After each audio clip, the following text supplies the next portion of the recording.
students, it's our English worksheet 7 for 21st July class 10. This worksheet is for the preparation of reading skill section A. This is a passage. You have to solve the passage and understand it, read it, and then answer the following questions. This passage is from the Indian Express, and observe the picture, fill the blanks, and answer the question that follows based on your understanding. Neowise Comet Live updates. The C/2020 F3. बेटा ये news है जो अभी recent आई थी कि हमें comet मिला है जिसका नाम रखा गया C/2020 F3 और आका नियोवाइस.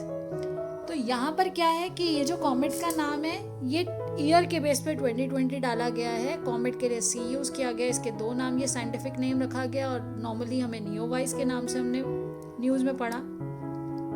Has caught the attention of star गेजर. Star gazers होते हैं जो रात को बैठकर स्टार्स को देखते हैं और ध्यान से और उनकी जो भी मूवमेंट्स हैं उन सबको स्टडी करते हैं. In India as they will be able to get a glimpse of the celestial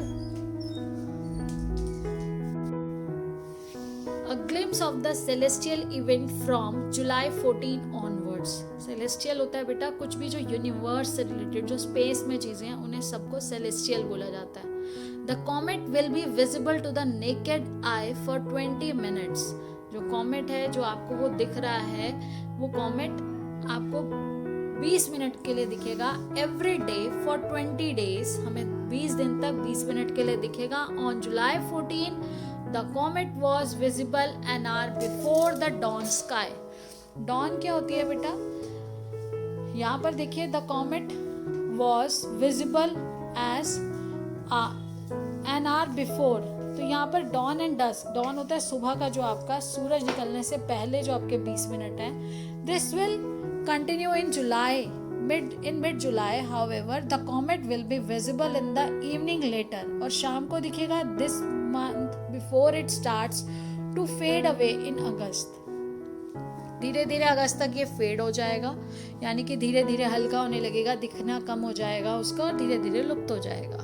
It will be visible only through binoculars and दूरबीन जो होती है, binoculars and telescope before disappearing next month. Binoculars होते हैं बेटा आपके दूरबीन और टेलीस्कोप्स होते हैं वो इंस्ट्रूमेंट जिससे आप ये दूर के जो तारे हैं उन्हें देख सकते हैं. Before disappearing next month as it enters the outer orbit of our solar system.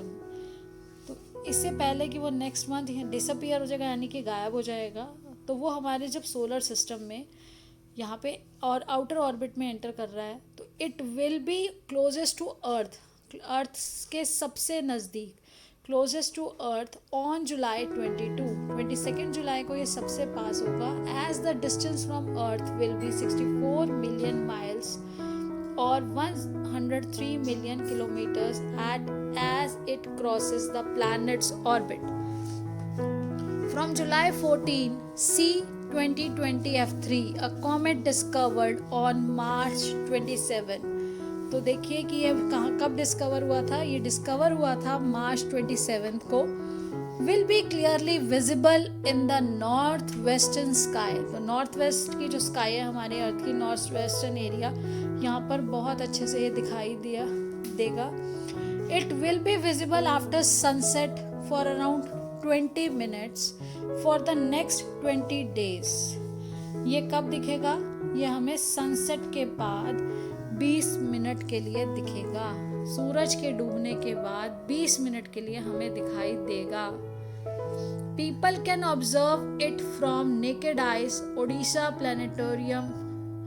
प्लानिटेरियम्स deputy director, जो उड़ीसा के प्लानिटेरियम के डिप्टी डायरेक्टर है doctor Shubhendu Patnaik told ANI in the evening to follow the comet will rapidly climb higher in the sky and will be visible for longer period, he added. The neowise will be visible in the northwest sky which is 20 degree from the horizon. horizon होता है बेटा क्षितिज, जहाँ पर हमें लगता है कि जो धरती है और आसमान है, जो स्काई और अर्थ, जो हमारी लैंड है, वो मिल रही है, ऐसा हमें प्रतीत होता है, जबकि ऐसा कुछ नहीं है। लेकिन उस जो हमें हमारी जो इल्यूजन है, जो हमें दूर लगता है कि वो दोनों चीज़ें एक साथ मिल रही हैं, उसे हॉरिजन कहते हैं।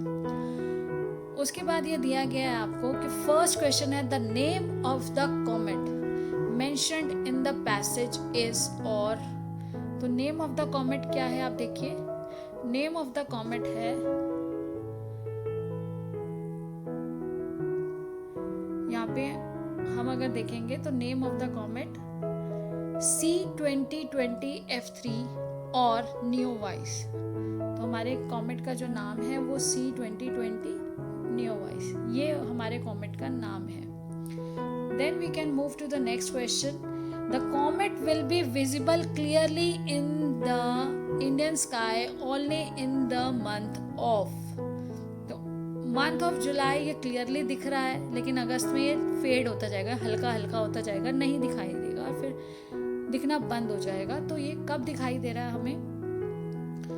ये हमें उन्होंने कहा कि ये हमें जुलाई के मंथ में पूरा दिखाई दे रहा है। तो आप देखिए,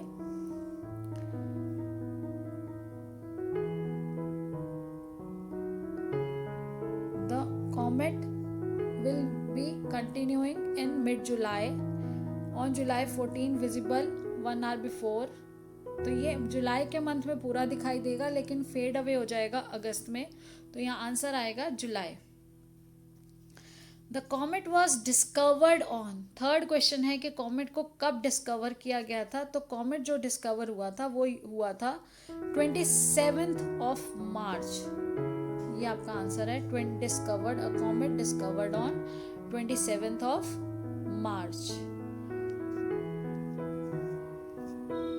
अब देखिए, the comet will be closest to the earth on, तो हमने अभी ऊपर पढ़ा था क्लोजेस्ट टू द अर्थ है ये 22 जुलाई, 22 जुलाई को। A word in the passage meaning the same as positioned in or relating to the sky. तो यहाँ पे position in and related to the sky, जो चीज़ें वो सेलेस्टियल होती हैं, जो हमें स्काई से रिलेटेड, जो आसमान से रिलेटेड जो चीज़ें हैं, उनको सेलेस्टियल बोला जाता है।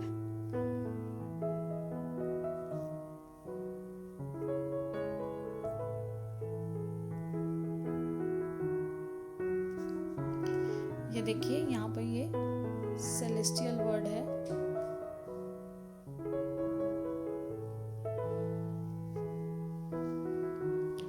देन अदर क्वेश्चन इज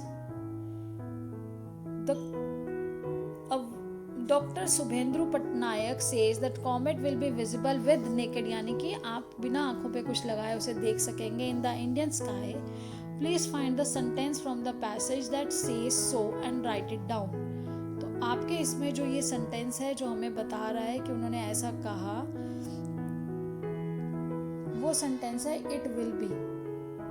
यहाँ से ये देखिए, it will be visible after sunset 20 minutes next, people can observe it from naked eye. ये किसने कहा?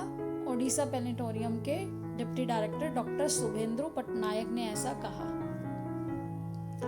You have read about comet in class 8th in the lesson named the comet। आपने सुना होगा हेली कॉमेट भी आता है, वो 76 ईयर्स के बाद आता है। वो सन हमारे सोलर सिस्टम में रोटेट करते रहते हैं ये, और एक निश्चित समय के बाद वापस ये हमारी इतनी डिस्टेंस पे आ जाते हैं अर्थ के कि हमें दिखाई देने लग जाते हैं। ये भी हेवनली बॉडीज़ है, ये भी सेलेस्टियल बॉडीज़ हैं जो स्काई में एग्जिस्ट करती हैं स्पेस में। Do you know of any popular belief about watching a comet? If yes, write about it। तो आपने हेलिस कॉमेट के बारे में भी क्या सुना होगा?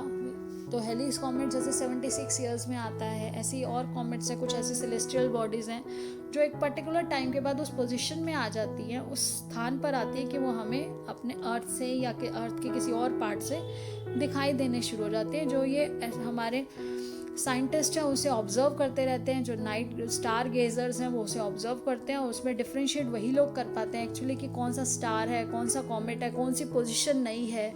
और कुछ लोग आपने देखा होगा कि हम लोग टूटता तारा, कई बार हम कॉमेट्स को टूटता तारा भी समझ लेते हैं और ये सोचते हैं कि हमारी विश पूरी हो जाएगी अगर हमने उस समय में फटाफट उसके हटने से पहले विश मांग ली। तो इस तरह से हमारे कुछ बिलीव्स हैं जो आप इसमें लिख सकते हैं। Thank you so much, thanks for watching this video. If you like it, please like and share, subscribe the video so that you can get the notification. अगर आप इस वीडियो को आपको समझ आया अच्छे से तो प्लीज़ इसे लाइक कीजिए, शेयर कीजिए और सब्सक्राइब कर दीजिए, ताकि जैसे ही दूसरी वीडियो बने आपके पास नोटिफिकेशन भी अपने आप आ जाएगा और आप इजीली इसको असेस भी कर पाएंगे। आपके एक्सेस में आ जाएगा, वो जल्दी से आपको ऊपर दिखाई देगा। जैसे ही वीडियो बनेगी वो बहुत ही जल्द आपके पास पहुंच जाएगी। Thank you so much and thanks for watching.